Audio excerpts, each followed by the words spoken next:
Welcome to the AIA Las Vegas October meeting. I'm actually doing a part that Randy Levine, our executive director, was supposed to do tonight, but Randy's out sick. So I hope she gets well, and I hope I read this okay. Our focus this year, as you guys know, has been a major concern in our community: affordable housing and homelessness. Our members and our collaborating partners have worked hard to explore the specific issues that impact the availability and affordability of housing and the connection to homelessness within our community. We're here tonight to present the results of our design charrette in 3 critical areas, and we had 3 teams. The first team was multifamily housing, Team 2 is workforce housing, and Team 3 is micro housing. Each team tonight will present their findings and their work, and then we'll have time for some discussion and questions at the end of the meeting. AIA Las Vegas feels the result of our August charrette results are valuable contributions to solving these major problems in our community and deserve to be heard. We've invited the mayors of each Southern Nevada governmental entity, as well as city council members, commissioners, and civic leaders from Las Vegas, North Las Vegas, Henderson, Boulder City, and Clark County to be here tonight. Not all could make it, but we sincerely appreciate those that are here for the presentations. If you are here tonight representing any city or county department, please stand up so we can thank you for your participation with us. I know there are some.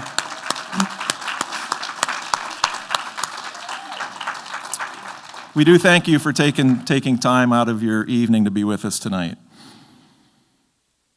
We also, oh, you know what? I'm supposed to be flipping slides too. Do like one thing, right? We also want to thank our sponsors, supporters, and partners who have helped us to focus on these issues this year. The sponsors for this evening's meeting are Veterans Village, Burke Construction, Grand Canyon Development, Barker Structural, and Affordable Concepts. Thank them. We couldn't do this without them.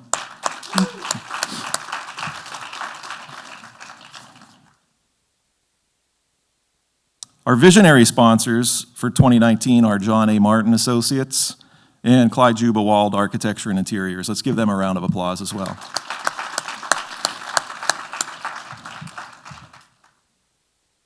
Our platinum sponsors of the chapter are the Nevada Sales Agency, Harris Consulting Engineers, FEA Consulting Engineers, TJK Consulting Engineers, NV5, and 501 Studios. Let's give them all a round of applause.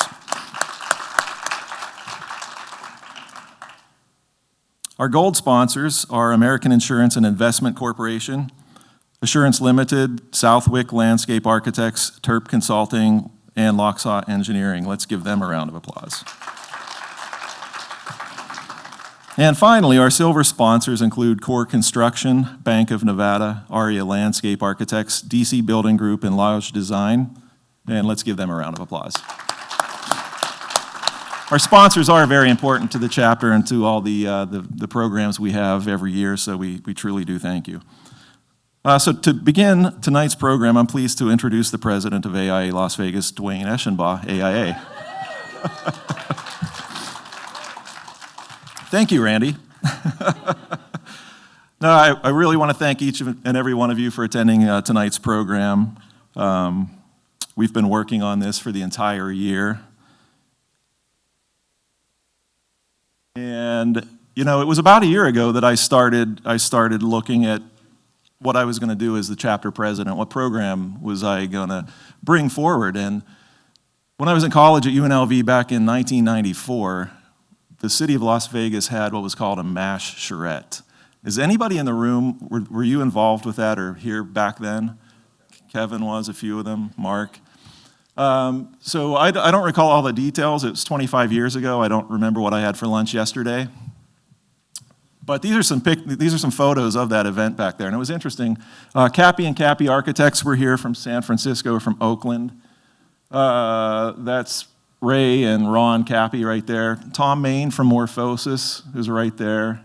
There's some other prestigious architects. Some of you know Steve Carr that used to work with JMA. But that really resonated with me as a young student, you know, doing something for the community, something that was really needed. And this was 25 years ago. And I started thinking about it, and I'm like, we still have this tremendous problem with homelessness after 25 years. We haven't solved this. So that became the focus for the year. Fast forward, I don't want to get into too many details or get into the weeds because we know there's a problem, right? The good news is that over the years it has decreased somewhat, but even 5 homeless people, I think, are 5 too many. In January, we started the year with a roundtable discussion at the County Government Center. And you can see the names up here that we had speakers from the City of Las Vegas, from UNLV, from Nevada Partnership of Homeless Youth, from Nevada Hand, and our moderator was Patrick Panetta from AIA, the National Council. And this was really a meeting for us, basically to teach us of what issues are we facing, with this. It's such an intertwined and connected issue. There's so many people working on it, and it was quite a learning opportunity for those that were there. This event was recorded, so if anybody would like to look at it, you can find it on, what is it, Google or Yahoo or something. Just a couple of photos from that meeting. Back in May, we brought in some leading architects that are really working hard in their communities to find a solution to homelessness and affordable housing. And we brought in some architects from Oakland, from San Francisco, from Los Angeles, cities that have bigger problems than we do here. And that was quite an informational event as well, and I think we learned a lot from that meeting.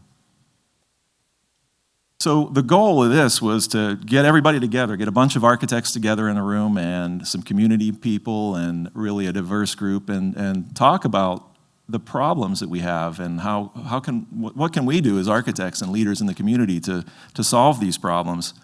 So back in August, we had a design charrette, and it was meant to be a 24-hour design charrette, but it turned out to be a 12-hour design charrette, which I think was fine. We were all pretty exhausted at the end of that day. But we focused on 3 different building typologies. One was the multifamily mixed use, the second was workforce housing, and the third was micro housing. And I do want to recognize the team leaders because they put a lot of work into this. Team 1 was led by Kyle Fisher, and his co-leaders were Esther Ayers and Ann Johnson. Team 2 was Monica Gresser, Alexia Chen, and Eric Roberts. And micro housing was led by Rick Van Diepen with Robert Hirsch and Scott Woodruff. I'd like to give them a round of applause just real quickly. And that's not to ignore the teams, the people that were working with them, because there were a lot of people working on this. It really does take a village. And these are just a few of the photos. We had people, a few different speakers from the city, from Veterans Village, from the state of Nevada, from the city of Las Vegas. So here we are. We haven't seen the final product. We've seen bits and pieces. I do want to say that we've been working on this, or I should say the teams have been working on this for 2 months. That's not like 2 months of 8 hours a day for 2 months. These are architects and community leaders that have jobs. Everybody is super busy. It's 2 months of working after work, working on Sundays, on Saturdays, over the phone. I was getting emails and texts at 10 o'clock last night. So it's really a significant effort and quite unique of what these teams have done. And with that said, I'd like to invite Team 1 up. Kyle, come on up and bring your group, and let's see what the projects and the sites and the solutions that you guys have had and the challenges. And again, we're going to hold, I've got to ask, did Kelly pass out cards for questions to anyone? You guys have those, okay. I don't know when we're going to do that, but we are going to have a Q&A at the end after all 3 presentations are completed. And we're going to ask you guys, we're going to circulate some cards. You can write questions down and we'll facilitate it that way. All right, Team 1. Good evening. So we have multifamily mixed-use housing. Site number 2 was the Boulevard Mall. And so we took a look at this particular piece of property. It's at 366 South Maryland Parkway in Clark County, and it's a 6.57 acre area. Part of what we got to look at was the fact that it's in an opportunity zone, and this site had a requirement that we also include the Addison Clinic for Drug Abuse Treatment and Research Center on the site itself. So this site is a site that has been previously unusable land because there was a chemical spill in 1979. And so up until 2000, nothing had been done with this land, and so we really got to look at the land itself and what needed to take place. And so we took a look at the land, and on the day of the charrette, we got to come up with and decide on what we wanted to see on this particular piece of land. And so we came up with some first day rough sketches, and throughout the process, we went ahead and refined what it was going to take. So this site is also referred to as Maryland Square, that many people might know from the history of Las Vegas. And like I said, it's on Maryland Parkway and Twain, and because of the contamination, there was quite a bit of cleanup that took place and quite a bit of excavation that needed to happen and backfill of dirt as well. So as we took a look at this piece of land, we looked at what it was going to take to put a multifamily mixed use on the land. So as we took a look, we wanted to make sure that there was what was in the area, and we know that there's quite a bit nearby, and we wanted to make sure that it was walkable, something that really fit into place with the Maryland Parkway corridor. So we took a look at a 4-story building, a multifamily, and some commercial space, and this is what we came up with. So when we looked at the design goals and the guidelines, we were looking to make sure that we had enough commercial space parking and enough residential parking, and then of course fitting the need of what it looks like to put affordable housing right on Maryland Parkway and Twain. So with that, we have our site, and we've shared quite a bit about what is in the area, but we have UNLV that's nearby.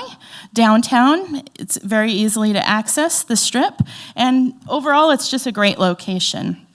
So with that, we wanted to make sure that we were able to incorporate the strip views as well as the mountain views for the area, and so we looked at that 4-story building like I had mentioned.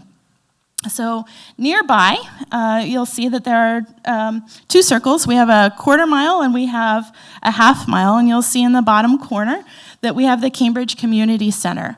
And the Community Center is just 3/10 of a mile from the site itself, so it's very walkable. There are quite a few amenities at the Community Center, everything from after-school programs, reading programs, English language learning programs, everything that a community member could want at the community center. It is also a place of activities, there's swimming center, things like that. So when we looked at the site, we kept that in mind because it was such a close distance. Educationally, we have 3 schools that are within that 1/2 mile radius. The project actually backs up to Dean Peterson Elementary School, so you'll see that right here. And then we also have Thomas Elementary and William Orr Middle School. Next, we looked at the green space and the area that people would want to kind of hang out in, relax and enjoy. And so Dean Peterson Elementary School, like I said, has the great green lot there. We have the Thomas Elementary School and William Orr Middle School, as well as Molesky Family Park, which is nearby as well. So looking at the commercial space, this particular piece of property is right across the street from the iconic Boulevard Mall. So back in the day, the Boulevard Mall was the mall. It was what Las Vegas was known for. And so that mall has been reimagined over the last couple of years. And so it looks a lot different and it feels better. There's quite a bit of commercial space in the area as outlined here. There's a little bit of vacant land as well and vacant buildings. Jiffy Smog is actually right adjacent to the site. It's basically that item right there, number 3. And then item number 2 is that vacant spot, which was previously the Addison Clinic. So you'll see that there's quite a bit in the area, a lot that's walkable, including a lot of casual dining, shopping centers, coffee shops, restaurants, clubs, museums, everything within a couple of miles of the site itself. So we looked a little bit closer also at the other multifamily homes that were in the neighborhood. And based on the population of the area, we looked at it and we took a look at the median income and the demographic and the average rents. And we said that this is another ideal place because of the occupancy levels for the multifamily homes that are in the neighborhood. And the need for affordability in the neighborhood is just really important based on the demographics. We also looked at the single-family homes in the area, and you'll see that less than 17% of the homes in the area are single-family occupied homes, and that's indicated in the yellow color as well. So most of the neighborhood is definitely rental apartments and rental living. So the space is very walkable. It's also on the Maryland corridor, when we all know what's going on with the Maryland corridor and all of the development that's taking place with the public transportation. So you'll see that each of the public transportation sites are located, the stops, as well as one that's actually on the site. It's a very walkable space, and crosswalk are there at the corner as well.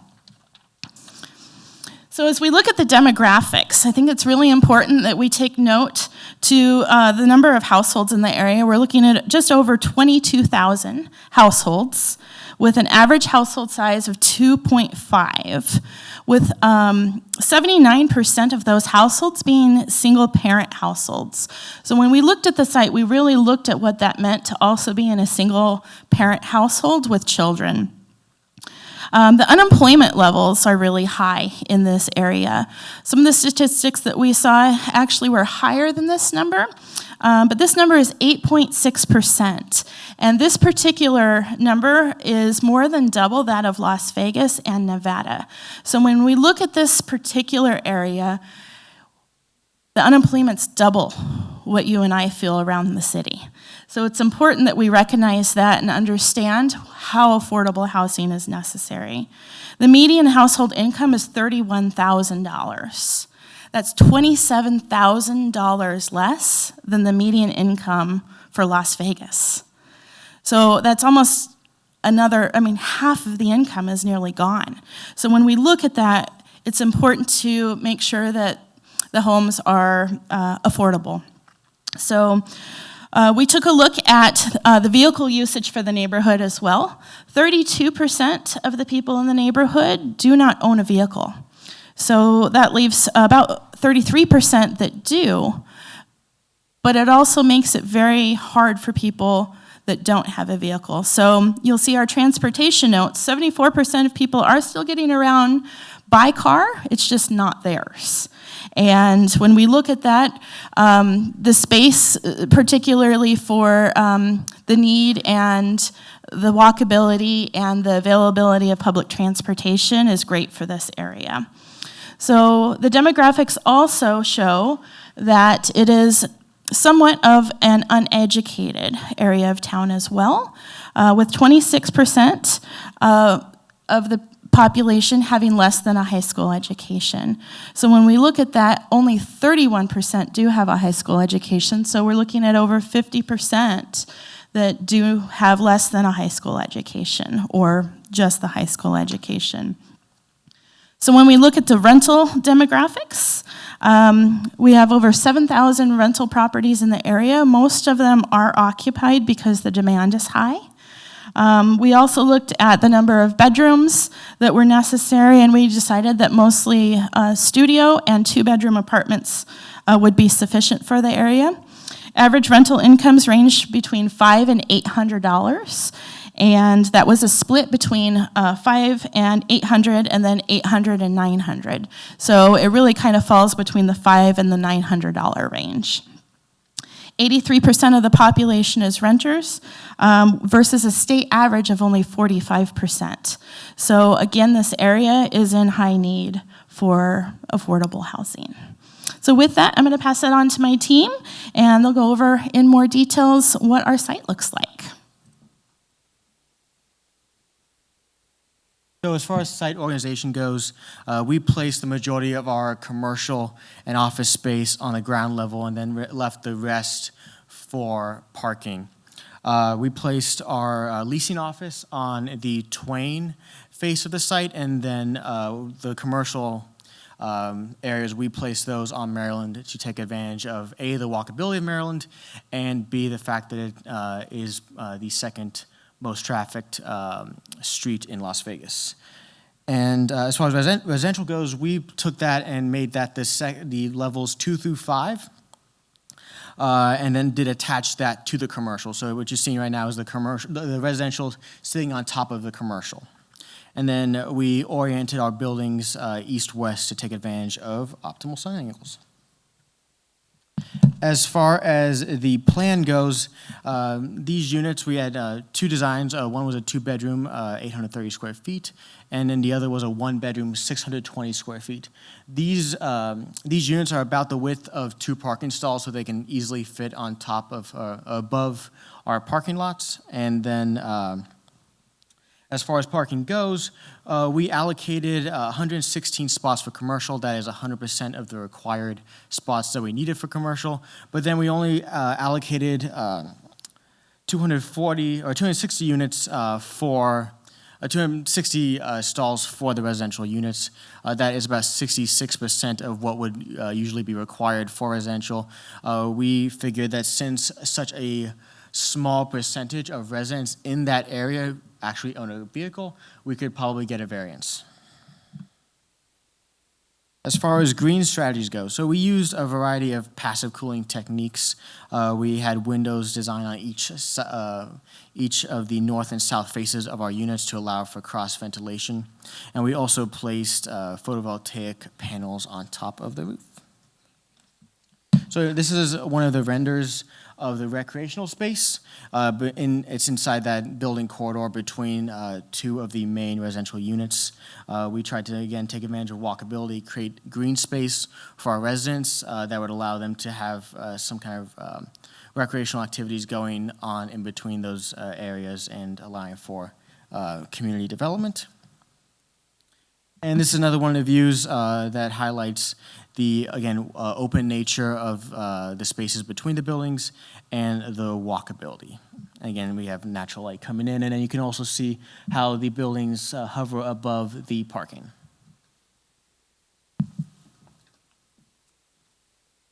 Right, so now we're going to talk about the affordability of the project. The total project cost, we estimated about $77 million. We broke down the soft cost, land, and hard. The soft costs are everything from architecture, engineering, fees that you might have for different loans. The land was originally purchased 15 years ago for a little over $5 million, so we had to guess on about a 5% growth per year, and that's how we got to 10.9. And then the hard costs, so all of the construction. We worked with Nevada Hand, also reached out to North Cap and a few other developers to kind of figure out where the market was at. Part of the design, keeping everything 4 over kind of a podium. The buildings are on stilts, so we knew that we had to keep it under the high rise to keep it affordable. And so a lot of that played into our design of the project. So looking at the capital stack, the equity, we're using that land value as an equity part of the deal. Taking advantage of low-income housing tax credits. So we looked at the 4% credit versus the 9%. We felt the 9% was a little too aggressive.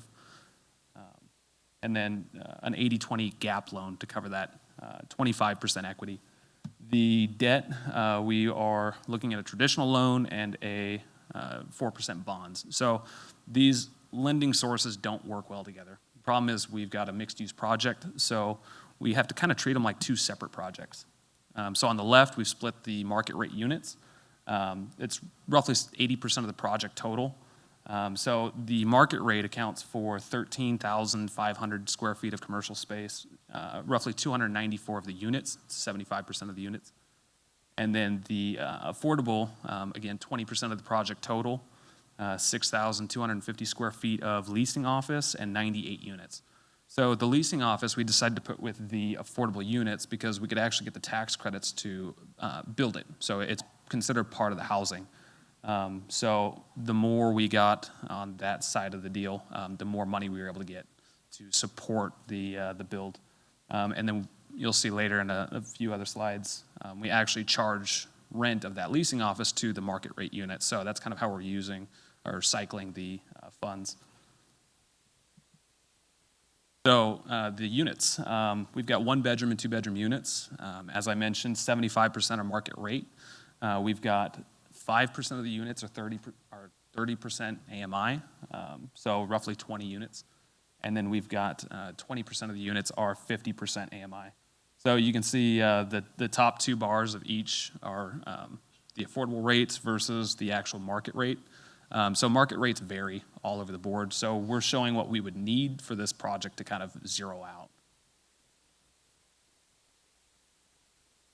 So we also have that commercial component.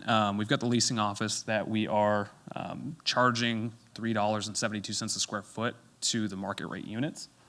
And the office and retail is more of a market rate, $2.50. So it varies all over the board. So we just kind of used an average.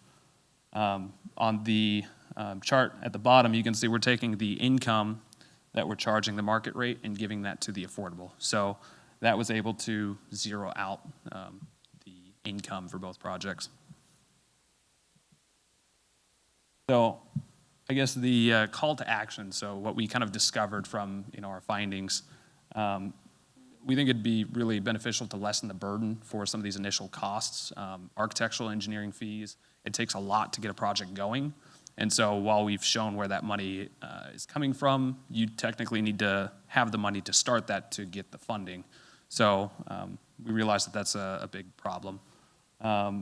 We also think if you can incentivize land contribution donation, so this property is great for this type of project, but if the developer, the owner of the land doesn't have any kind of a return, they're not really incentivized to just donate it to the project, even if it's valued at $10 million. And then streamlining the public-private partnership. So this was a very complex, hard thing for us to understand when we were working through the pro forma and having to separate the projects. And so there's got to be a better way to do that. And we don't know what the answer is, but we think there's some real value in trying to figure that out. And those are our team members, and thank you.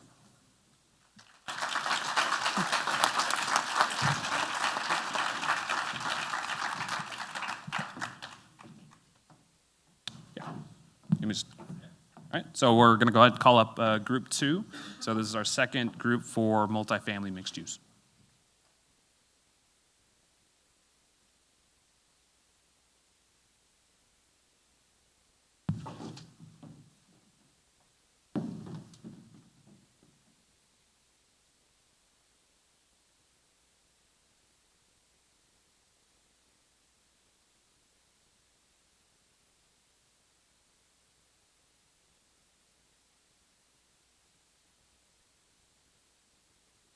Hey, we have a team member from the Charrette that gets to join us tonight. Awesome. That was a crazy 12-hour day, I will tell you.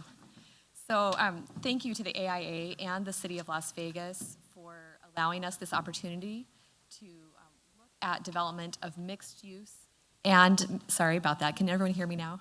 Okay. Thank you to AIA and City of Las Vegas for allowing us to look at this development of mixed use and mixed income.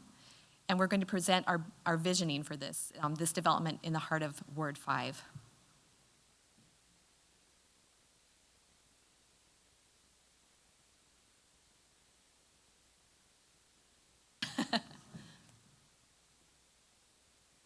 Okay.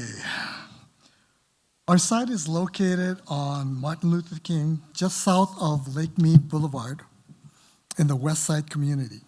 The West Side area is centrally located within the city of Las Vegas, located north of US 95,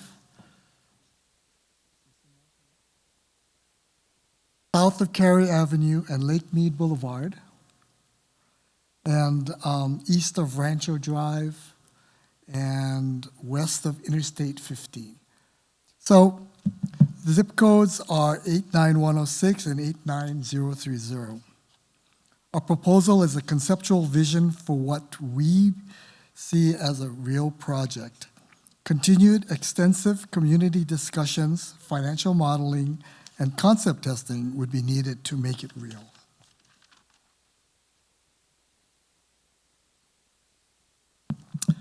Looking at the proposed site, our team identified some unique design opportunities as well as constraints for the site. Centrally located in the community, and it is designated as a unique enterprise park designation. We saw the potential to create a self-sustaining business residential services destination hub, not totally reliant on cars or parking for its clientele. A transit hub and mixed-income multifamily residential center creates its own foot traffic to sustain local neighborhood-based businesses in an enterprise-focused incubator environment. Presently, the constraints include the exclusion of residential uses in our site by the Las Vegas Enterprise Park zoning.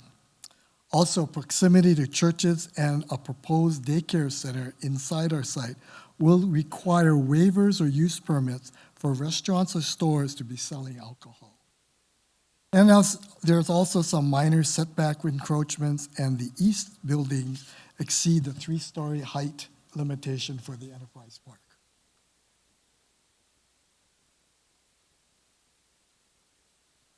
After many team and community discussions, our concept has coalesced around the idea of something to come home to. The West Side has a long history for the Las Vegas Black community. There is economic disparity between this zip code and the rest of our city, and there's been a diaspora of community members seeking opportunity elsewhere. This community has an intense desire to preserve its heritage and build a vibrant future for its children. Something to come home to is built on 4 cornerstones: economic viability, community vitality, sustainability, and enjoyment, the why someone wants to be somewhere. And now we'll walk you through these cornerstones. Economic viability. The first cornerstone for this development of mixed use with residential is to secure the success of on-site businesses, providing a built-in customer base. Established and growing businesses are supported with flexible business incubation sites, thank you, Keith, suites, maker spaces, an on-site commercial kitchen, and space for pop-up restaurants. In our ideal vision, affordable housing consists of 80% of units at 60% AMI and below, and 20% at market rate.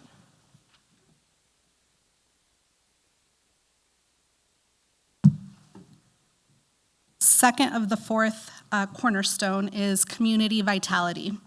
This development will empower positive social, economic, and environmental outcomes by providing diverse activities and community spaces that foster energetic and multi-generational interaction, creating a connected community.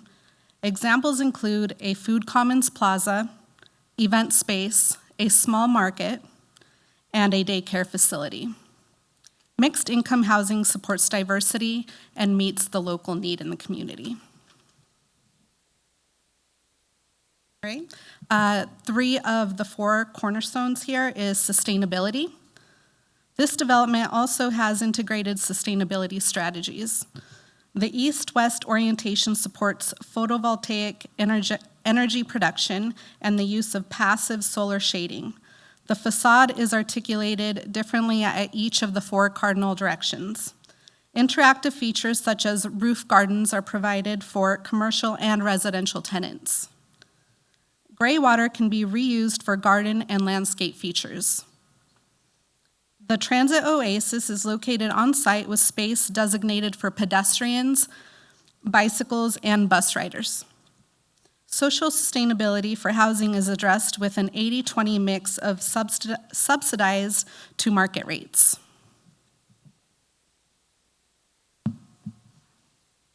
I get the fun one. Enjoyment or fun requires addressing the why people want to be somewhere.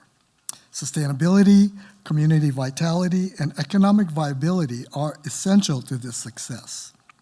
This fourth cornerstone, enjoyment, is supported by the quality of the built environment, its amenities, and programmed events.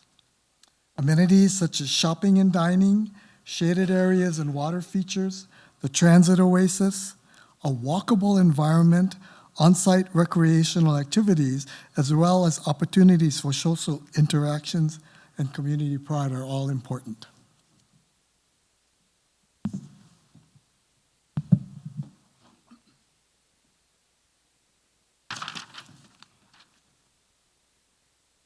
The proposed site is on the west side of Martin Luther King Boulevard between Mount Moriah Drive and Wheeler Peak Drive.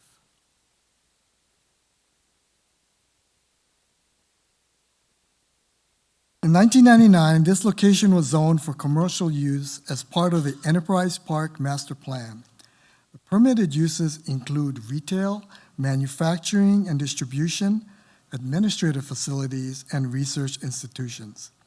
Our development proposes to add a strong housing component, residential, to even further help the business community thrive by having a built-in customer base.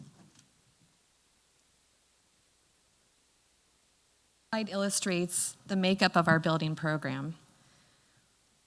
Overall commercial is just under 50,000 square feet, while residential is roughly 265,000 square feet with around 200 units of housing. This totals approximately 314,000 square feet plus parking for a grand total of 381,000.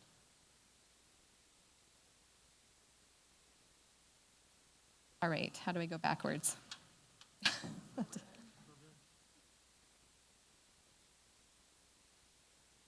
Sorry about the technical difficulties.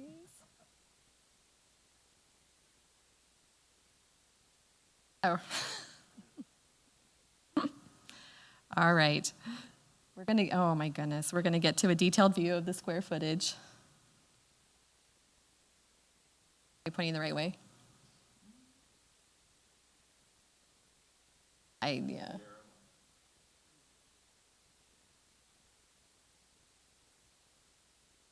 Going forward. Yeah, I'm doing the red arrow. All right. So we'll make this fast. Residential apartment types vary from studio through 3-bedroom, with the highest concentration being 2-bedroom units. Ideally, our goal is to maximize affordable housing.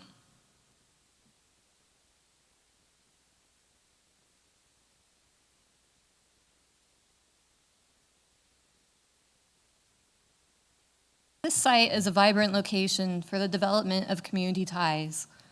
It will attract people from the west side and all over the city to its diverse commercial amenities and serve as a community transit hub here in the northeast corner of the site.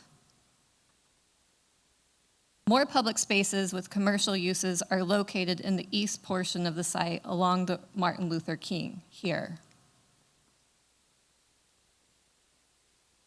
While the more private residential areas are positioned to the west portion of the site with underground parking here.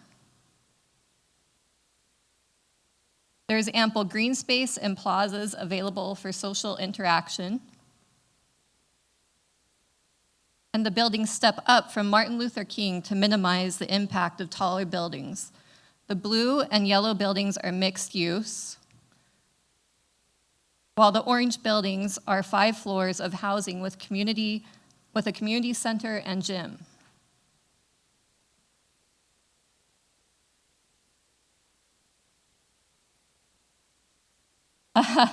This slide illustrates how the relationship between each other vertically. Our proposed lot coverage is 29% compared to the 60% allowable. This is primarily due to the transit hub here.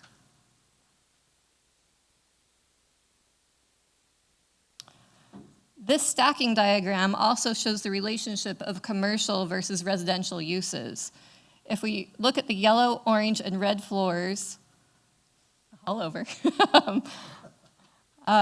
We can see the studio apartments in yellow up to 3 bedrooms in red for a total of 202 apartments.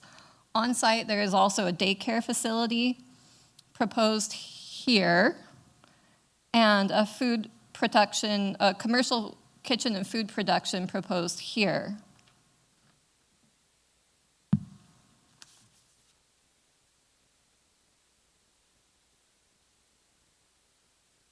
A mixed-use development creates a lot of possibilities. The combination of commercial and residential with a proposed transit oasis contributes to community vitality. Again, as illustrated here, something to come home to is built on the 4 cornerstones as we talked about earlier: economic viability, community vitality, sustainability, and enjoyment.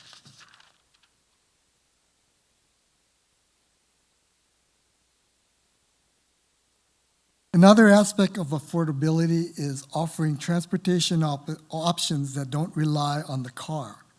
The City of Las Vegas planning framework has targeted the close-by intersection of Lake Mead and MLK. Oh. What?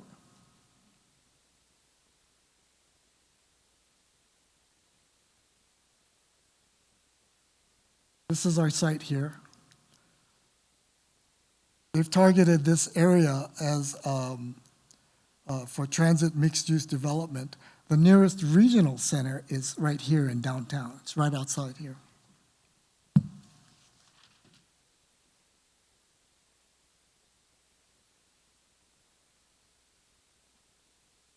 This development is in a uniquely located area with access to many amenities and services. Within a half-mile radius, a resident or commercial tenant can access a quick care facility, fast food, and small grocers. These are all shown in bold.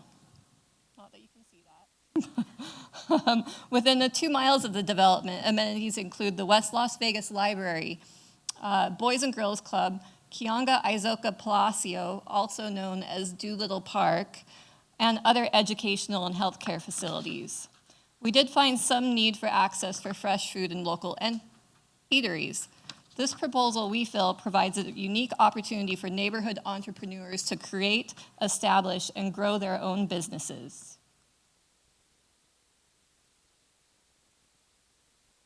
There are several sustainability strategies implemented throughout the development. These include an RTC transit oasis, solar panels for energy production and reduced cost, unique facade treatments according to solar orientation, gray water use at rooftop gardens. These gardens also provide a unique use for roof-to-table food production and can utilize solar panels for shade. There's protected and shaded plazas, bike racks for personal use, and bike share rentals.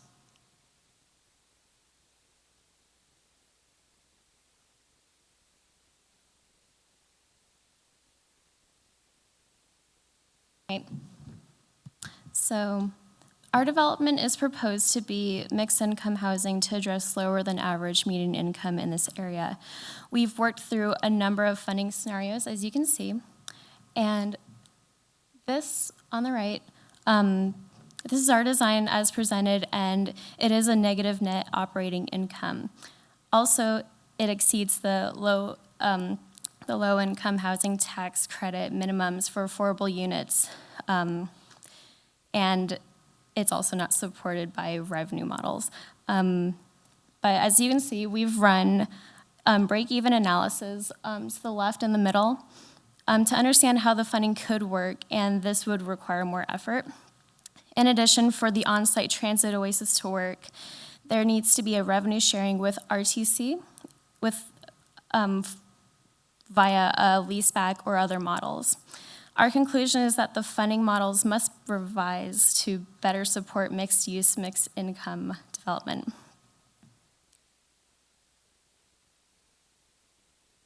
All right, in this cross-section diagram, the building heights step up from Martin Luther King to minimize the impact of taller buildings, so that single-family homes to the west of the site will not have views obstructed by this development, as you can see here.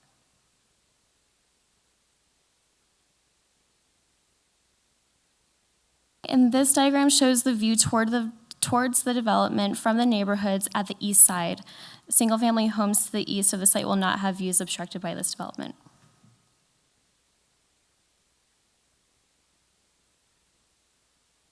Okay. This is a diagrammatic view from MLK looking northbound. And just a disclaimer, this is not the real colors of the building, just for illustrative purposes. Next, we'll see the renderings.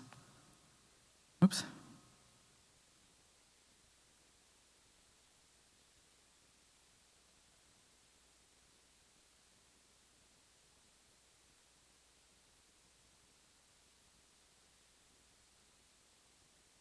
Green is go. There we go.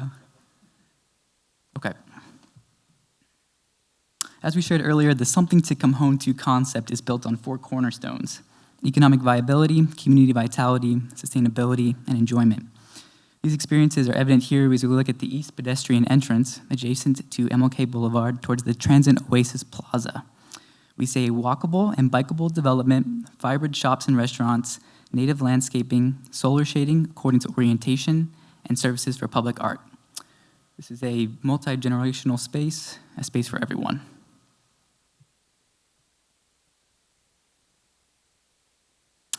Here we're looking at the Transit Oasis Plaza, looking back towards MLK Boulevard. Shops and restaurants occupy the ground floor. Offices shaded by vertical louvers are at the second floor, and studio apartments are at the top. In this space, you'll notice sculptural water features, dining commons with shaded seating areas, and native landscaping. It's a vibrant retail environment.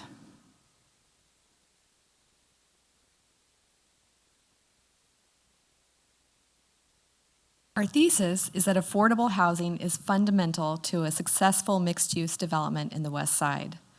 This model supports economic success by bringing customers and businesses together while meeting the local housing need. We call for change to the housing funding model. We need a model that supports mixed income, mixed use, loosen the restrictions on commercial square footage to allow retail, restaurant, office tenant rents to subsidize the housing portion of a development, set aside more state and federal budget to fund affordable housing, and also increase minimum wage to lift more households to 60+ AMI. As community members, architects, and dreamers, we are seeking to build something to come home to for the West Side community. This can be a new center of economic viability, community vitality, sustainability, and enjoyment. We ask this community, the developers, the bankers, the City of Las Vegas, and legislators to step forward and join us, forge a new path for this vibrant community.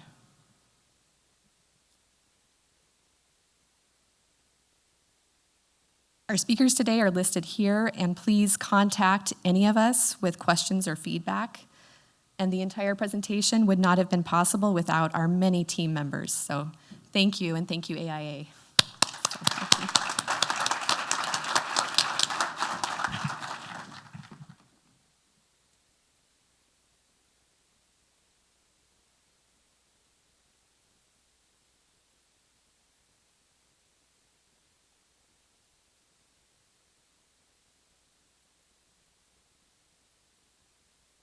Good. Fantastic. Hi. Thank you for joining us as we present a prototype for a workforce housing concept that can be sited in distressed neighborhoods. Our focus is primarily on distressed neighborhoods and how we address workforce housing in a distressed neighborhood, even though we all teams seem to have been focused on distressed neighborhoods. We just haven't really talked about it that much. This evening, 3 of our team members will be presenting. I'm Monica Gresser, and I'll kick off the workforce housing prototype, and I'll be followed by Wendy Garcia and by Jeff Sudduth, who will present the model and the cost components for you.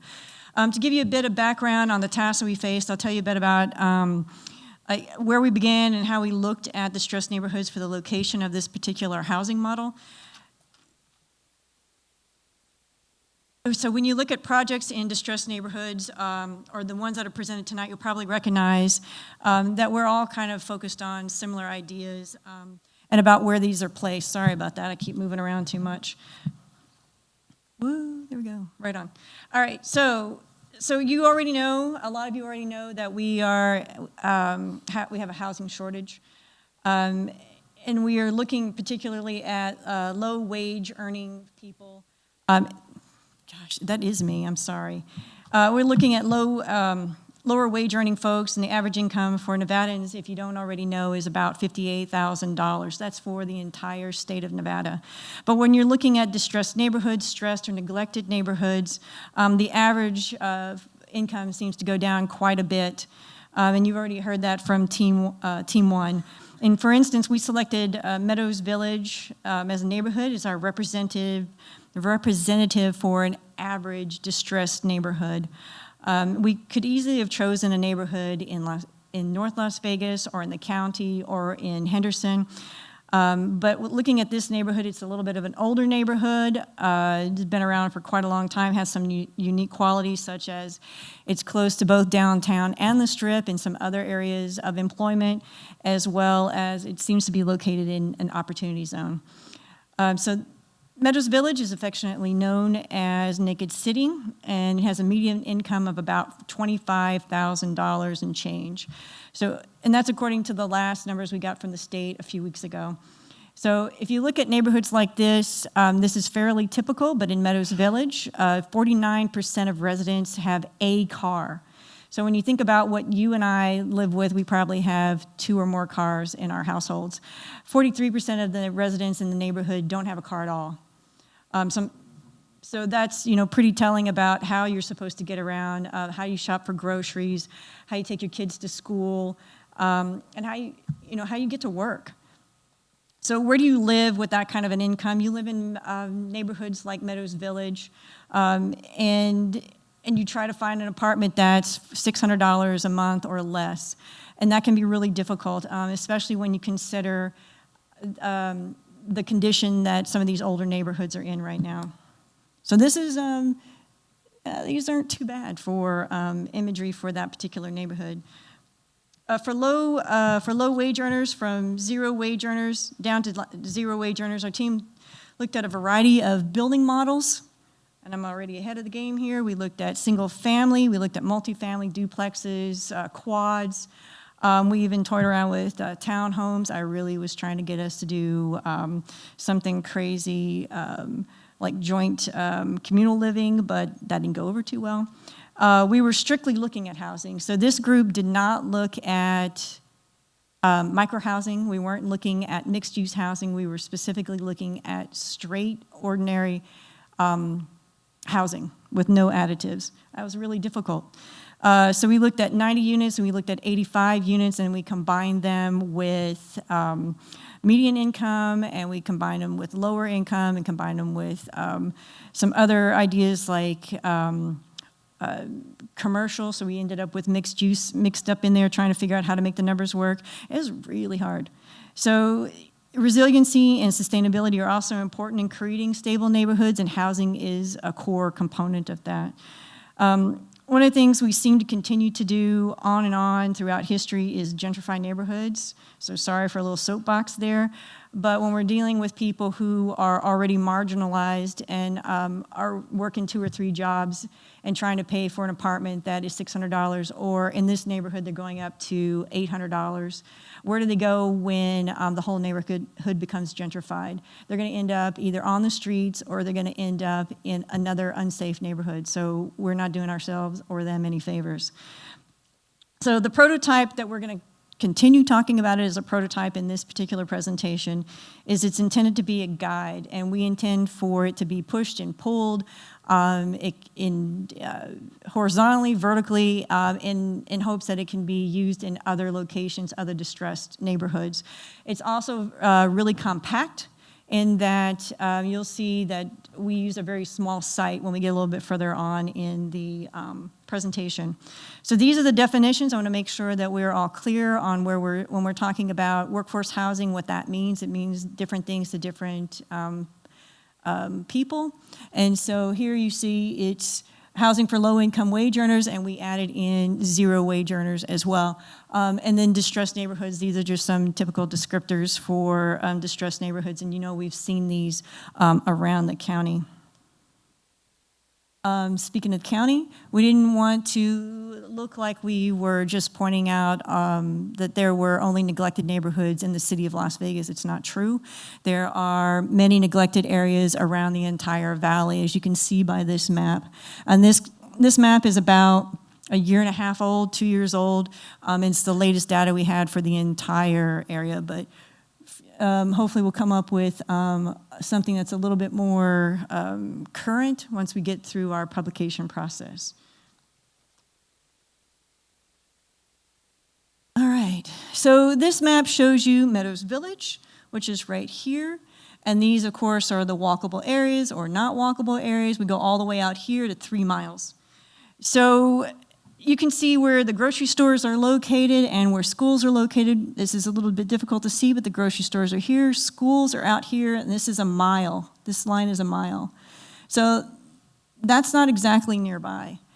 So in order to get to these places, you need to have some sort of bus transportation, or you have to have a car, or you're gonna be walking for a long time. This is just a map showing you the existing zoning and the relationships of the residential areas and the commercial areas, and then also some of the industrial areas. Our site is located here. Here's Las Vegas Boulevard. Here's Sahara. You can see this is a very small area that we're looking at. Let's see. Okay. So here's a little bit more of a blow up of that, so you can see what we were looking at. Again, this is, there's an alleyway right here that we're gonna probably talk about a little bit soon, but it's a main thoroughfare. It starts here and goes all the way to the north part of the neighborhood. So that's pretty vital information right there. And when you're looking at developing these kinds of projects, if you're gonna use something like what we did here, is to be very mindful of how people use the neighborhood. So here's the site that we were looking at. We had all of these lots, and we had originally started off with 2 separate teams for workforce housing. And ultimately, so many of the things we were looking at were very similar. We were also trying to accomplish the idea of reusing the same concept in other areas, not just in Meadows Village, or trying to make it just a little bit more, what's the word I'm looking for here? I don't want to say utilitarian, but reusable in, say, the east part of Las Vegas, depending on what the parameters are over there. So if we needed it, if the building needed to be 10 stories tall, it could be 10 stories tall. So ultimately, we ended up looking at only this area here for our building. It's very compact. And in other places that you might locate this, you might have parking that is outside of the building footprint, but in our case, we are going to use the lower parking garage for in our presentation here. Oh, and next is Wendy.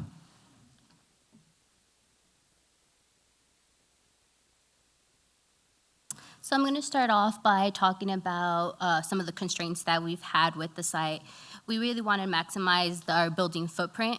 So we really looked at what setbacks we had and kind of compacted the whole building footprint. Our building is 7 stories high, so we can get the maximum units, which we have to 85 to 90 units. So the major thing that we started to design is that most of the urban living has created a need for affordable housing for many kinds of workers. Affordable housing is a major concern here in Nevada. About 45% of the city uses more than 30% of their monthly paycheck on renters, on rent.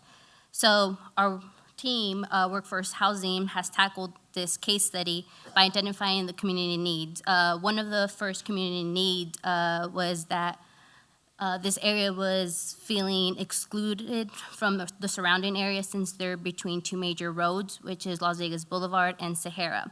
So one of our solutions is that we orientated the building orientated the building entrances pedestrian would be that long corridor. I'm just gonna go back one real quick.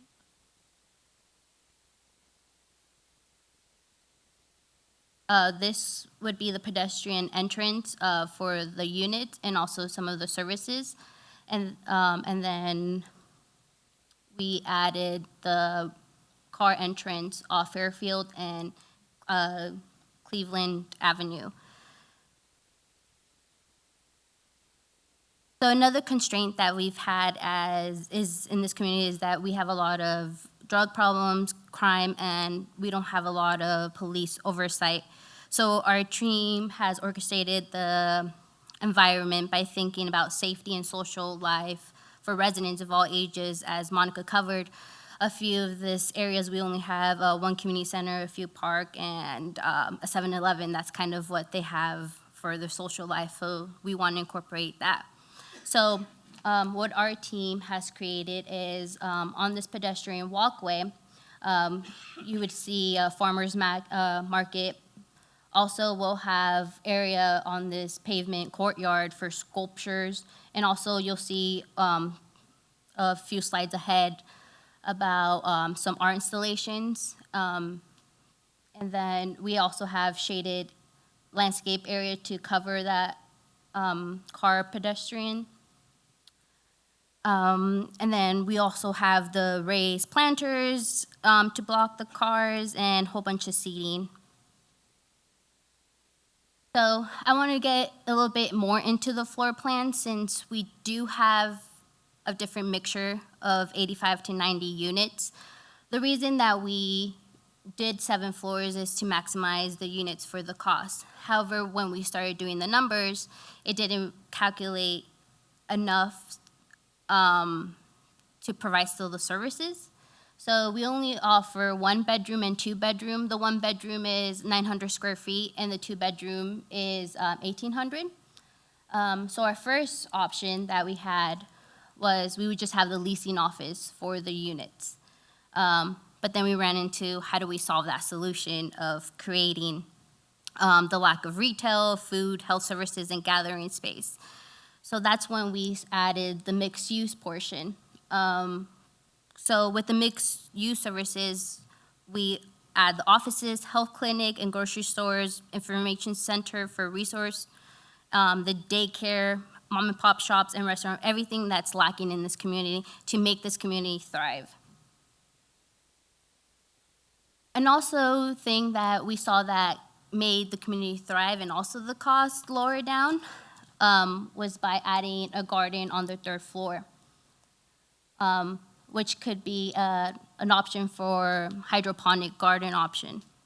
So with the hydroponics, it adds a lot of pros. It would be increased food security, so you can have food off from the garden right to your table side. It also creates a sense of belonging to this community. It offers a learning opportunity and makes efficient for land use, and it also helps the economy of this community and provides job creation as well. So we're trying to knit everything together in one whole building. So this is one of our perspectives. So we played a lot with push and pulling of the elevations with the units and created the balcony of an insert, which created a little bit of covered space, but also gave a dynamic look with the balconies with the 1 and 2 bedroom. The team has produced the best of their ability to keep the cost at a minimum from the construction type. But our overall goal is to provide quality housing for people, which allow us to have up to 85 to 95 units. With this prototype, we hope to elevate the building type by just simplifying some of the elements, but still have some dynamic looks. The organization of interiors, views, and public areas, outdoor spaces, and facade is especially important for us, and really drove the budget because of the square footage of the units. The building materials and the construction systems reduce the construction costs, as Jeff from Grand Canyon will cover the cost.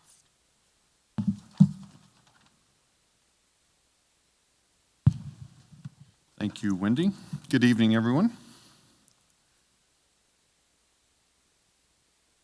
So those are really pretty slides that are just nothing but numbers, so bear with me. As you've heard, our goal is to maximize the number of rentable units, and our real goal is to make them affordable. So this very first model is a 90-unit complex. Half of those apartments are one bedroom, half of them are two bedroom. Half of them are rentable to very low income families, and the other half would be rentable to moderate income families. You see, we do create a net operating income in the hundreds of thousands of dollars.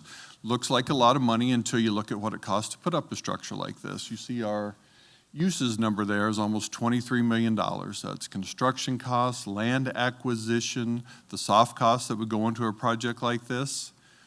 An estimate, and probably a simplistic estimate, but it's still a very big number. So walking through this model, the $410,000 in net operating income is just your rents minus the operating costs associated with the building, would generate enough income for you to borrow the $3 million figure that you see there. Then you combine that debt with some grant money, a credit you would get for deferring a developer's fee, and that's where our sources of revenue come from. But the big number, the cost to construct the building, less those tiny little sources, leaves a huge shortfall. That is an equity investment that's going to be hard to convince someone to make when this only spits out then after your debt payment less than $100,000 in cash flow.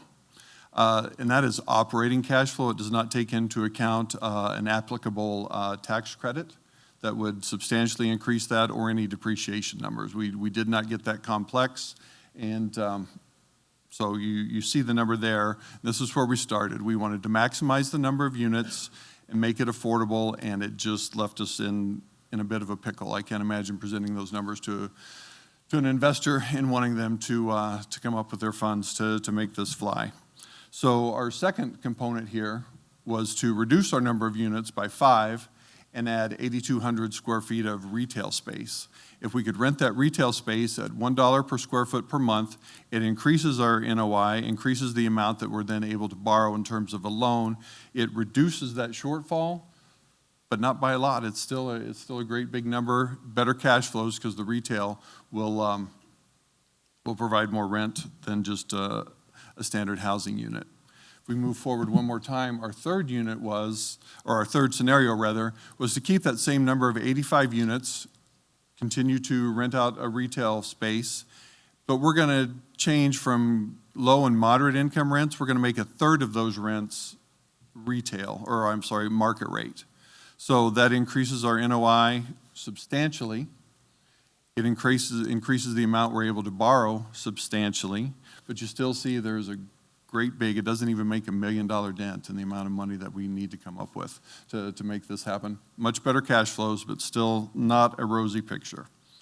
Our fourth scenario includes everything you've seen there, the 85 units, some of those rented, a third of those rented out at a market rate, some retail space, and we've also combine this with our garden component. The garden that we would construct on the third floor is going to put off enough produce that we can sell that and increase our income by close to $70,000, as you see there. Allows us to borrow more money, makes for a smaller shortfall, and increases our cash flows. Thank you.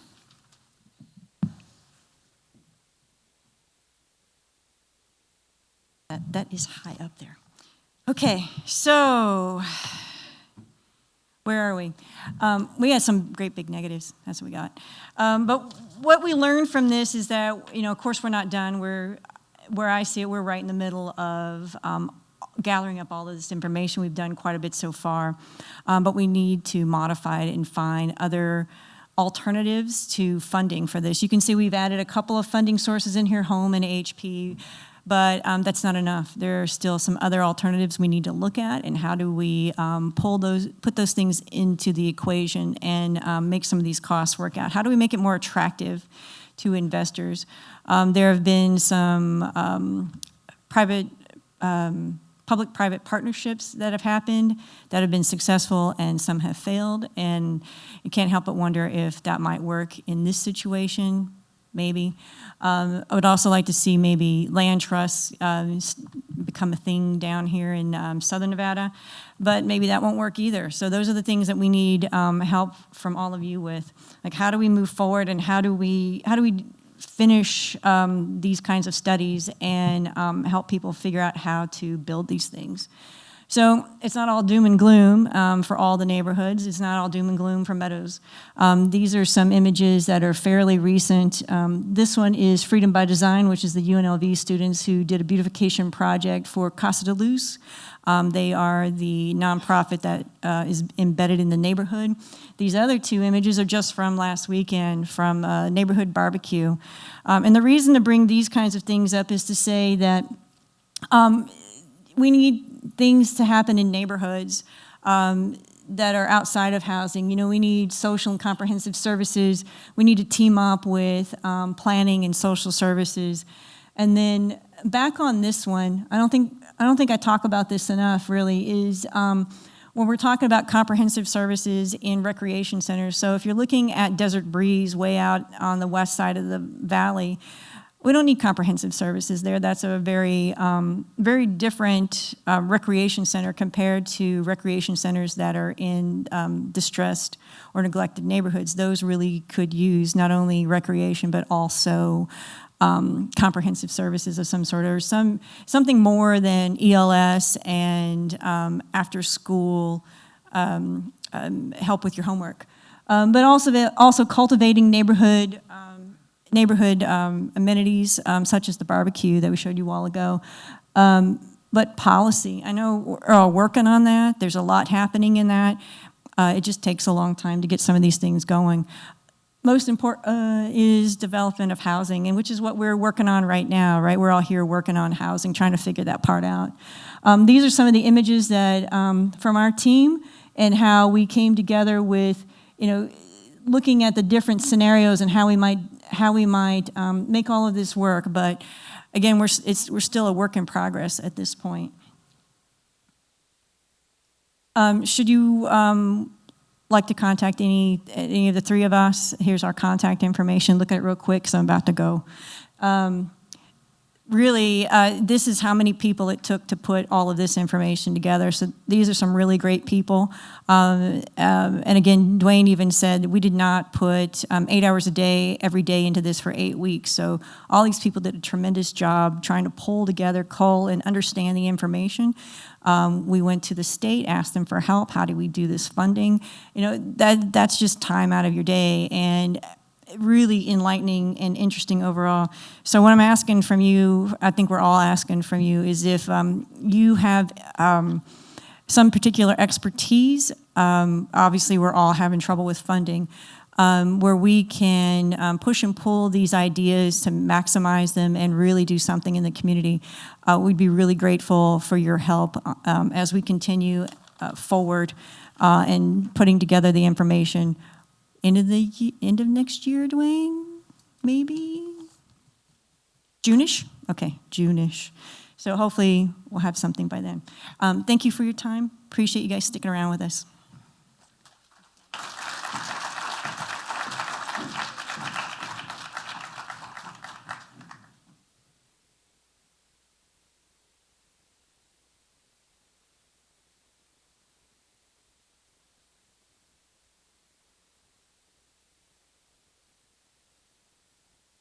Do our best to go fast and to aim the pointer at the back.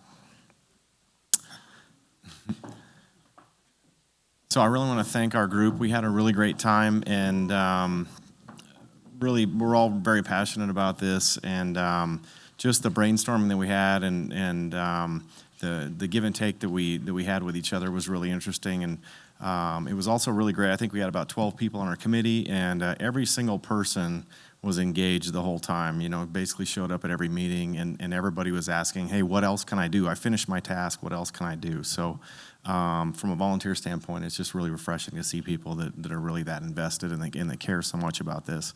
So our group really worked pretty hard to understand like the typical client, the kind of person who's battling with homelessness or is recently homeless or is teetering on homelessness.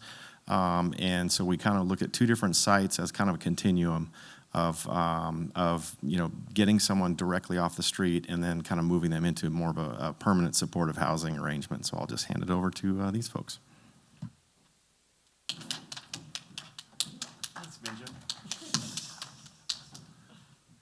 Hi, so we're going to go over a couple of micro-housing inspired approaches to the homelessness crisis. I know we've seen a lot of numbers and learned a lot of homelessness about homelessness recently, but I want to emphasize who we're trying to help and what the goal is. We are looking at about 6,000 people in the Clark County that don't have a roof over their heads any given night. And we're mainly looking at male individuals, veterans, and youth.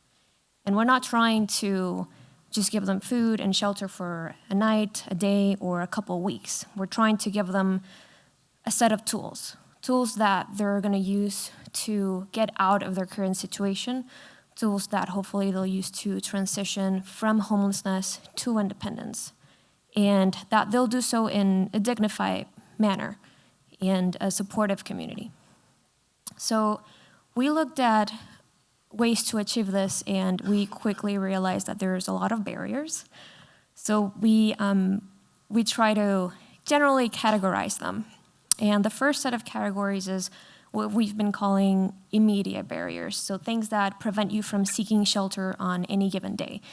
And some of these barriers can be pretty physical, things like the fact that there are simply not enough sleeping units or daytime units for all the homelessness that we have in Las Vegas.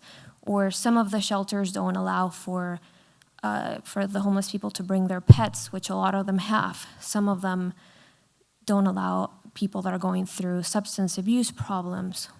And a lot of them are simply not equipped to deal with other issues like storage. A lot of homeless people, or most homeless people, are attached to their belongings for a good reason. They're not going to give them up for a night when they don't know if they're going to need it the night after or next week.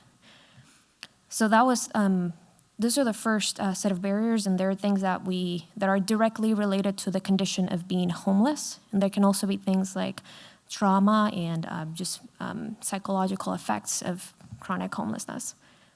The next set of barriers is what someone that hasn't experienced homelessness would consider maybe a little bit more normal, for lack of a better word, things like financial stability or inability to get and maintain a job. So we took these set of barriers, and we realized that it just naturally fell into the first set of barriers to be addressed in a transitional type home, and then a more permanent home for those scenarios that I described as a little bit more traditional. And we addressed each of those in two different sites. So given the nature of the first set of challenges, the first site it couldn't be an island, it couldn't be by itself, it has to have a supportive system, amenities, things nearby. So the first site is on the corner of Harrison Avenue and East Street. It's right across from Catholic Worker Side, where they have a soup kitchen and a donating closet and things that these people can use when they come right off the street. And looking a little bit at the general area, there's grocery shops nearby, there's pharmacies, there's parks, and all sorts of different amenities without getting too much into detail. When we looked at the actual housing complex, we mainly started to play around with the refurbishment of shipping containers, which come in all different sizes and can be laid out in different ways. This is just one option and one way to do it. What we think would be crucial to be incorporated in order for the transition from homelessness to independence is to have certain things programmatically, things like a community room where people can gather and help each other, but also where they can have training or classes or just support meetings. We also, since we're going to see in a second a couple of just unit examples, these are mainly sleeping units because of the transitional nature of this complex. So the bathrooms and the showers are shared. They're not inside the units. This also allows for the housing complex to be able to accept or allow people to go to the restroom and shower even if there are no beds available. So these are just a couple of examples of how the sleeping units could work with different sized containers.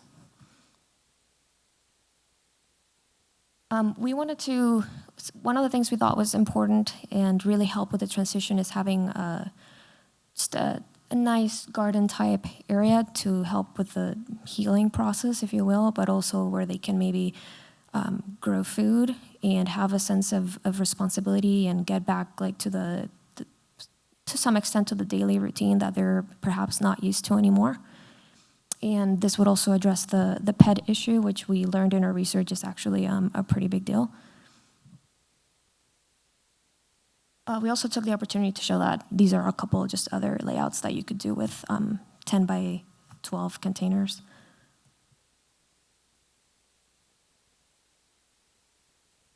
Okay.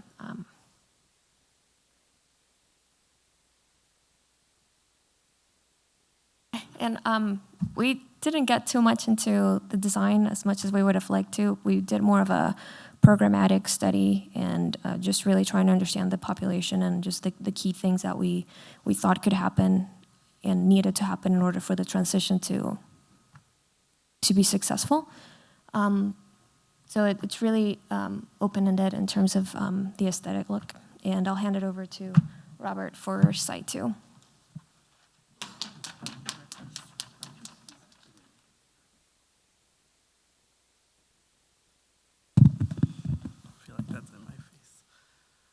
Guys, so as Kim was saying, you know, the transition that we're moving into from this particular site would be when somebody has reached the point where they're maybe trying to transition out of the shelter. They need a little bit more permanent place, but they still sort of need that support system that they can't necessarily get on their own. These are people who are transitioning out of shelters. Maybe they had a divorce or lost their job, medical bankruptcy, that kind of thing. And so we'll skip over that for a moment and we'll get back to the funding mechanism. So the second site that we looked at is in the downtown area. It's right at the intersection where Fremont turns into, or close to where Fremont turns into Boulder Highway at Charleston. A lot of you might recognize this site. It's right across from Veterans Village, which I know a bunch of people from the AIA had a chance to tour a few months ago. So the thought process with this site is that, one, it's already being used for some of this sort of housing purpose, and we wanted to maximize that. And then you also, in addition to being a little bit more independent, still have the backbone of the Veterans Village services, which they offer crisis intervention, medical support, job support, that sort of thing. And so the other reason we really like this site is that in that sort of transition to independence, we're looking at areas where you have the resources you need to be independent that are within walking distance, and also being near bus stops so that you have access to, as you can see, a multitude of routes that can get you pretty much anywhere in the city from in the near area that we're at. There's some schools nearby, community center, obviously there's a library that's 30 minutes walking distance, and the grocery store and pharmacy are only about 15 minutes away. So it sort of provides a little bit of that convenience. What we looked at on the site, it's an existing motel. I believe it was a travel lodge, and we found a cool postcard, which I forgot to put in the presentation, but it showed what it used to look like. Basically, the existing Veterans Village housing was recently renovated and all the interiors redone. I believe, Minji, you said there's furniture from the hotels that are in there as well. And so what we looked at was sort of utilizing the parking lot and undeveloped area of the site. One of the things that we did was we took most of the parking away, as you can tell. People that are in this situation really don't have use for a parking space when they don't have a car.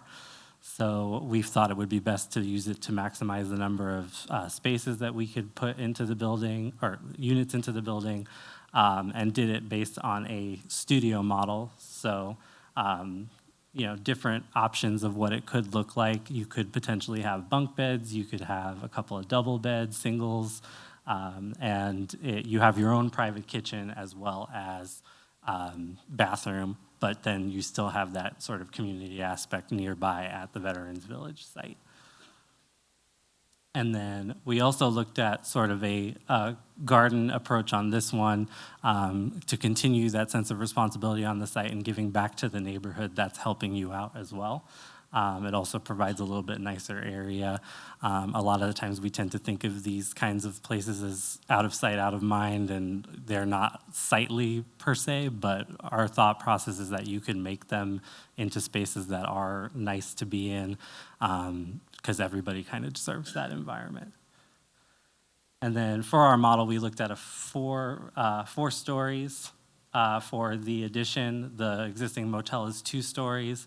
And again, we wanted to sort of leave it open to interpretation as to what the buildings could look like, depending on funding models and area where it could be. So we just kind of put together a few ideas of what the buildings could be if once developed. Then I'll skip over that real quick. We're going to get back to the funding portion of it.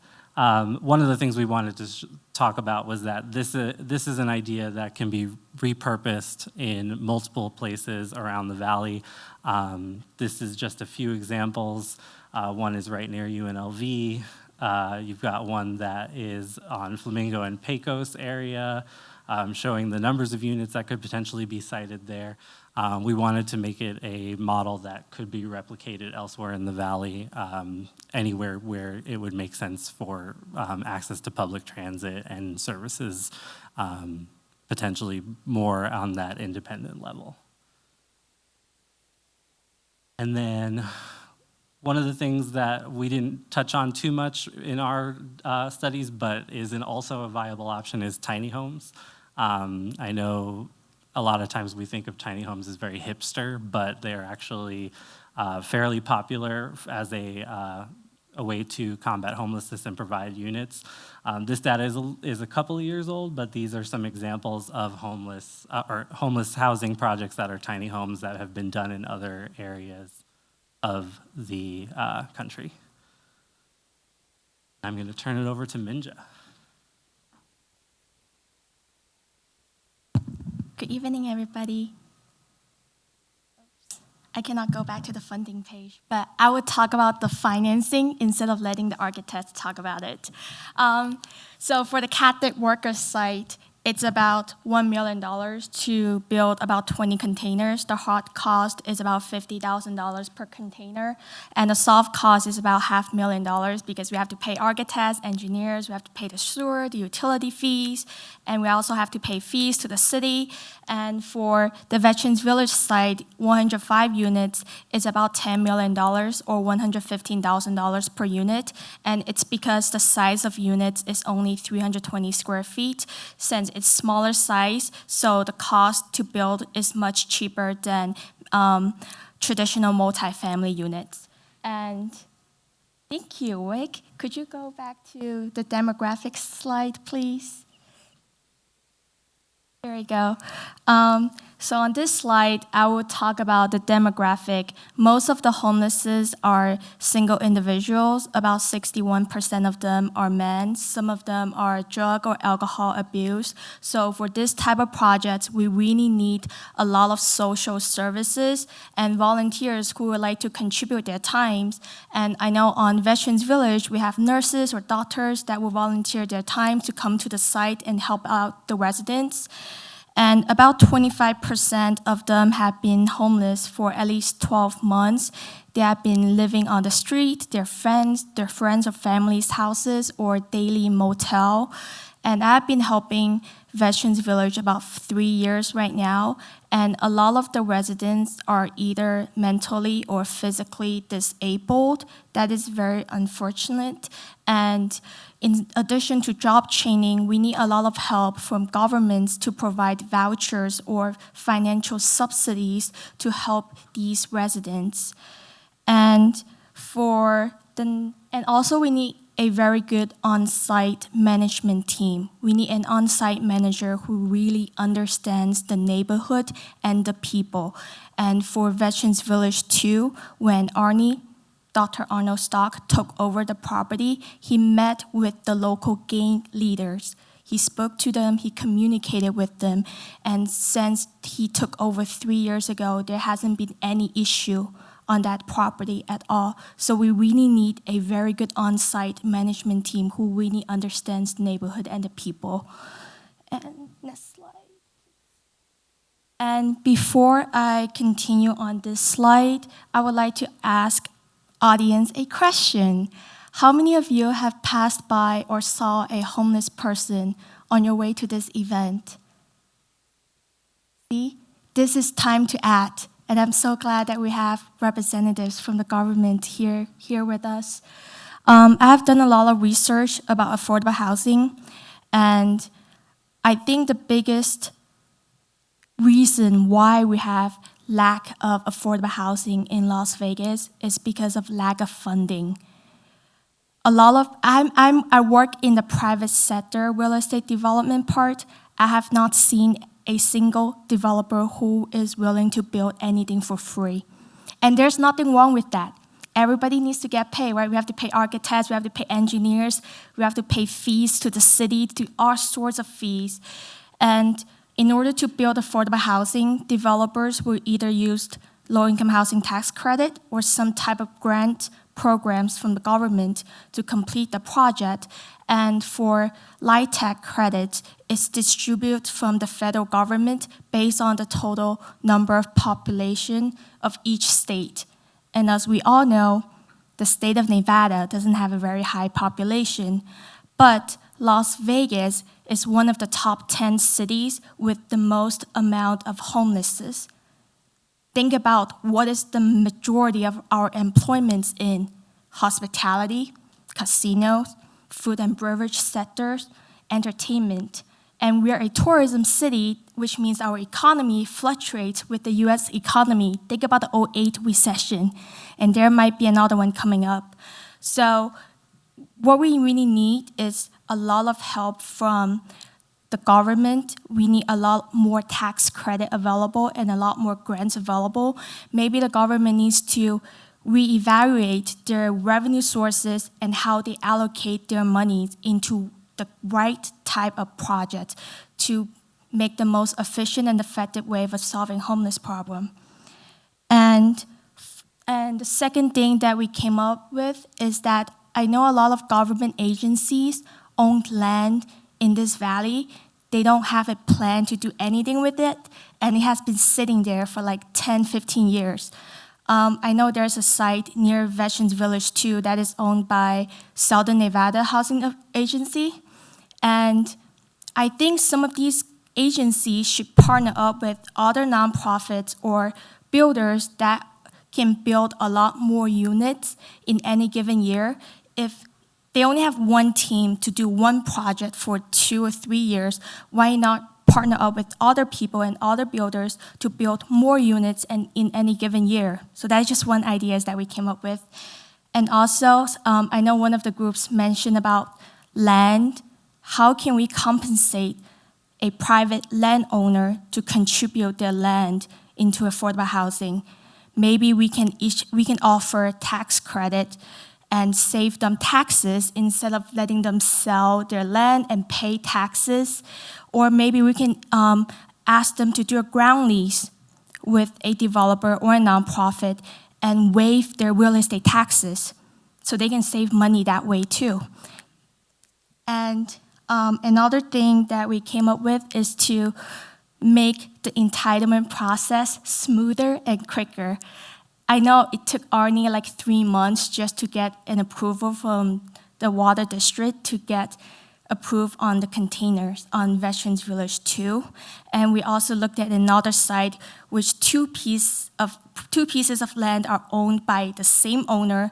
One is zoned residential, the other is zoned commercial. Should we just combine those two into one big parcel and just zone it residential? And maybe we should have like a special agency within city that helps to push these projects forward and quicker. And parking variance. Residents on Veterans Village don't own a car. These homeless people don't own a car. Maybe we can get a waiver on the parking quicker. And for conclusion, I would like to use a quote that Arnie says all the time, and I 100% agree with him. The only solution to solve homeless problem is to provide housing. Moving these people from this street to the other street doesn't solve anything. And if we don't solve the problem now, the problem will only get worse, and it will cost the government even more money to solve it later on. And so this is the time that we work together, public and private partnership, and to solve the homeless problem. So thank you, everybody, and thank you to Team 3. Go, team!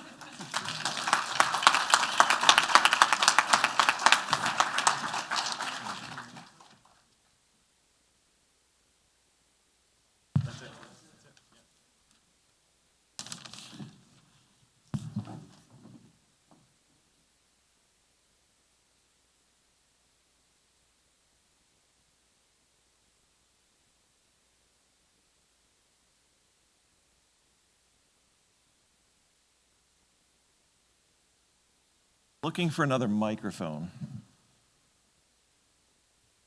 there another mic? Ah, I see it.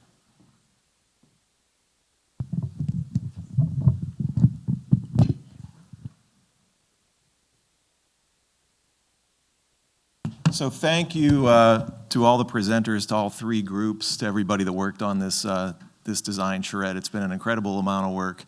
You guys have covered a lot of territory and raised probably as many questions as you've answered. It's going to take a village. We're happy that folks from the city, from the government are here tonight. I do want to open it up to questions. I think we were going to pass cards around, but to make it easier, I'm just going to pass a mic.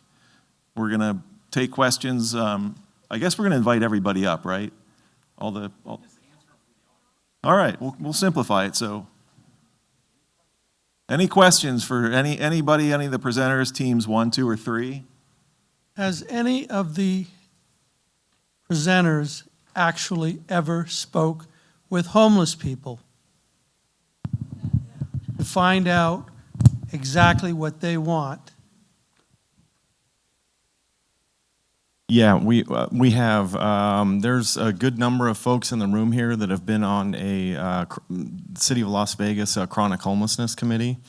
So we've spoken to a lot of folks there, and we've actually had some current and past homeless individuals that actually participated in that. There were 5 design charrettes where we looked at several issues. And also, we had, I think, at least one former homeless person that was at our charrette and gave us some really good input.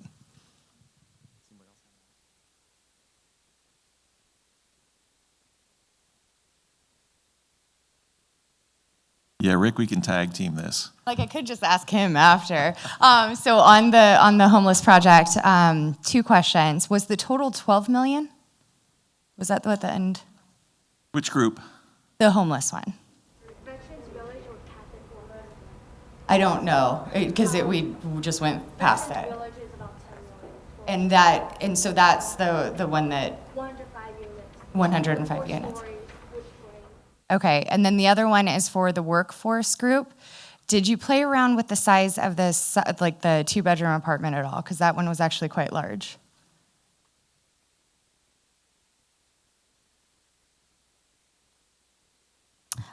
It was actually 1,200 instead of 1,800.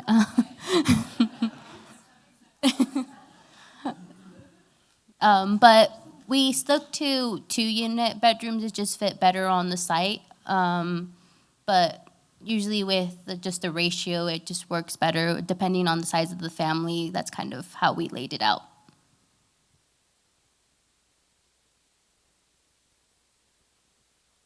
Any other questions? Any concerns?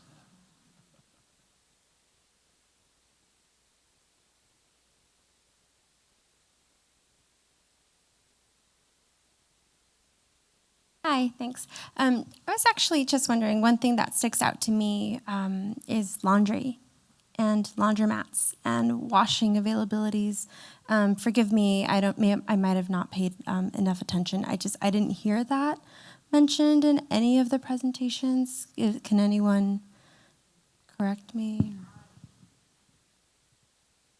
I know it's a very... No, it's common, right? Especially in distressed neighborhoods. And so when you're looking at, we'll talk more specifically about Meadows Village neighborhood, since that's where we concentrated the workforce housing. There's a significant number of apartments that don't have laundry facilities, or there are a couple of them and they sometimes work, right? And so there is some of that in the workforce housing model. We didn't get too detailed in that because it's a lot of information to present all at one time. So I think that's probably going to show up later on with the publication. But some of the things that are happening in Meadows Village, for instance, is there's a group that was working on bringing a laundry facility to that neighborhood. And that can happen in other neighborhoods as well. It just takes that kind of energy and group to do it. So, and they were also talking about doing farmers markets. So other things that are missing in neglected neighborhoods are those kinds of things as well, right? Just speaking to the laundry, I think it was the first presentation we saw off of Twain and Maryland actually has 2 laundromats within less than a 5-minute distance from that site. So it's just another thing to note regarding that particular project. You know, our shift workers, so they're working graveyard or swing shift. So, you know, getting down to someplace at 10 at night or 2 in the morning to do laundry is just not safe. So I think it's important to have that on site. That's a good point. I don't mean to hog the microphone. So for the last group, just to point out, one of the reasons that people will often find that shelter is not a good fit is that shelters will have requirements based on their family. For example, if their son is 18, they are no longer allowed to enter the shelter with them. So my question with the last project was, I saw a lot of open bed spaces in the container project. So I guess just food for thought, how would that work with various families or various participants of different genders and ages, and how does that compare to the current system in shelters where there's an age and certain safety requirements? Just some food for thought. All good points. Robert, did you want to?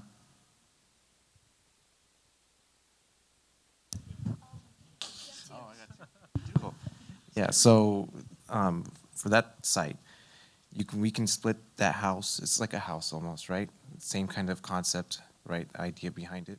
You can split it in half where it's like homeless youth on one side, and you can split the other half for adults. So there is that safety net, and in the middle is like a common area where there's an office and there's someone there at a time, right, throughout the entire day, because that entire idea, that entire reason for that site is to get people right off the street, to come right in. Exactly. So there's a laundry room, there's a bathrooms on either end, so it could be divided if need be.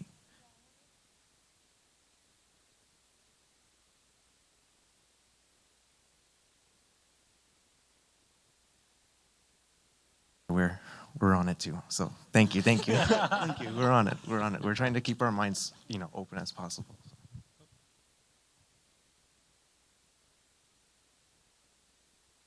Are there any other questions?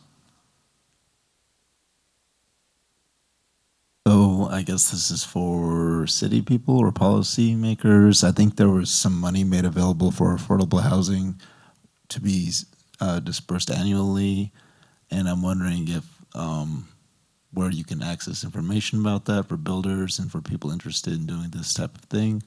That's question one. And who wants to answer that? I think there was, wasn't there some funding, I think in the mayor's, in her annual speech, there was $10 or $12 million. Hi, I'm Kristen Cooper. I'm with the county, and I manage federal grant funds, one of which is Home Investment Partnerships Program. And it's very limited funding, about probably $3.6 million a year. And part of that goes to the city of North Las Vegas, with whom we're a consortium partner. And as you saw from when they were doing the deals up there, nobody's project penciled. So the way that any of this gets built is it's what we call lasagna financing. So like a lasagna, when you make it, you have layers. So you've got your, your bottom layer of sauce that you put in, and that's probably going to be your tax credits, which is going to be your big equity that goes into a deal. You're going to then have some debt from a bank, probably. Hopefully, you're going to get a grant from the Federal Home Loan Bank that will be, $750,000, $1 million. You'll get a home program loan from a city or a county. That'll be another $1 million to $2 million. And we are fortunate in our state to have a tax abatement that goes along with those home funds. So you'll get a tax abatement on your property, which is worth over a 10-year period, maybe, $1 million or more. So then that's another layer. And then, it's this constant layering on of subsidy in order to get the rents to that lower level. And it's complicated and it's hard. Just speaking for Nevada Hand, I mean, we've been developing affordable housing for 26 years. I just recently joined the company. I'm a commercial developer by background, and I can tell you the financial pro formas for these projects are the most complicated things I've ever seen. The capital stack typically involves 6 or 7 layers of equity and debt. And part of the thing you've learned by going through this exercise is now you know why you're architects and not developers. These are impossible. These are very difficult deals. And one last comment.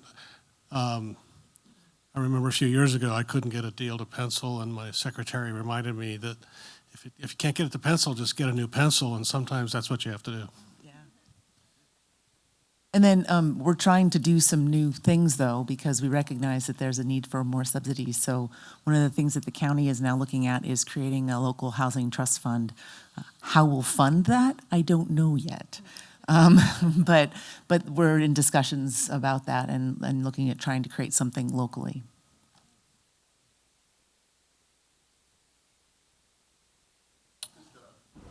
Quick question is for policymakers.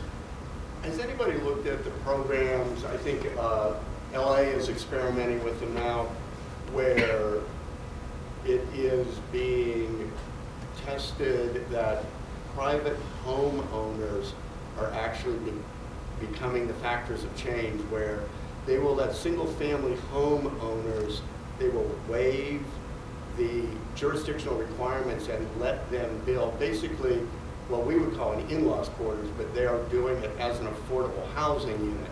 So you could take what is zoned as a single family, you could put a 500 square foot unit on it as long as you are doing affordable housing for it. It puts all the financing on the single family owner. There is no costs basically coming out of any jurisdiction, out of any funding programs or anything. Has anybody seen any of the figures on that? It's a very popular program. I have friends in LA that are trying this right now in their private residence. We already have, well, I don't know about the other cities and stuff, but we already have accessory dwelling unit, ADUs, is something that you can do already in an R1. Of course, you have setbacks and all the other things that have to do with zoning, and that's not my area, but LA is basically, certain jurisdictions are waiving all this just to incentivize individual owners to do it. but I mean, even if you looked at, some really bare numbers, if you had 500 private property owners spread out throughout the valley, you just created 500 affordable units that did not cost any jurisdictional agency anything. It is giving a little money back in the pockets of the homeowners and everything.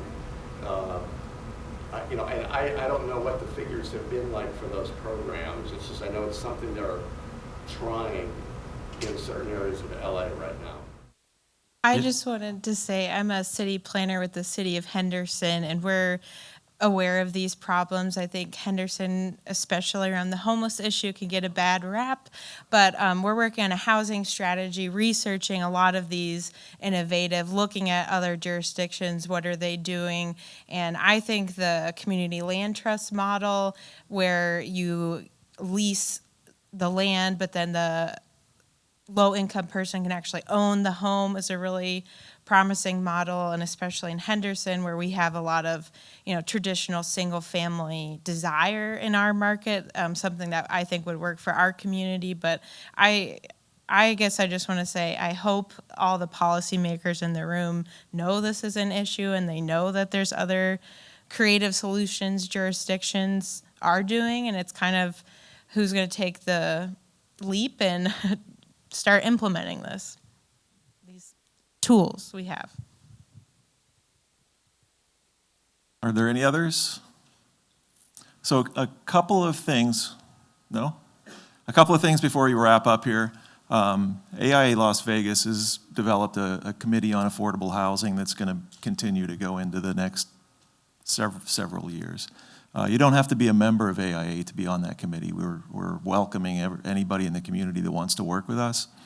We would like the community to utilize us as a resource, invite us to your, the various meetings and roundtable discussions and all of that stuff, and use us as a resource. We're a nonprofit organization. There were probably 20 different architectural firms working together on this, so it's not a competitive thing. We're all working for the same goal. Also, December 4th, I think at 5 o'clock, Kelly, I'm not sure if you're still here. You're here. We're having a reception at the AIA Las Vegas, which is downtown on Casino Center, just off of Charleston. Everybody is welcome to come. It's just going to be a little bit, some snacks and some wine and beer, and just to continue the conversation in a more formal or informal atmosphere. So please join us. What is the address? 1131 South Casino Center. It's right across, kind of catty-cornered from Vesta Coffee Shop, if you guys are familiar with that. So I guess with that said, again, thank you all for being here. I want to thank the presenters and all the teams that have worked for the last couple of months on this. Can we give them a round of applause? And I was asked to get a group photo of everyone who participated in this entire process from August through now. So if you guys could jump up on the stage and before you leave. And again, thank everybody. Thank you.